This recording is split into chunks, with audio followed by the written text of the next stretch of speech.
السلام عليكم ورحمة الله وبركاته. دلوقتي هعمل معاكم عجينة الكريب، والتومنج بتاع عندي دقيق، ملح، مية. اقلب كويس. لازم أن يكون المية ضعف الدقيق. عندي كوبايتين دقيق وعندي 3 كوبايات مية، وضفت الملح كده. لازم العجينة تكون سايبة، وضفت حوالي نص فنجان زيت. التومنج اللي عندي كده هصفيه واسيبه يرتاح شوية. هعمل التومنج اللي عندي فراخ.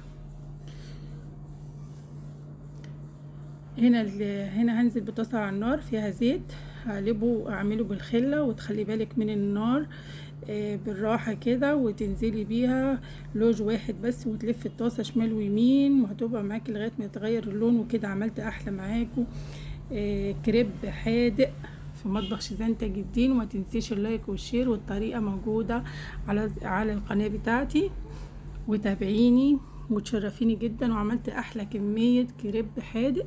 والتوبنج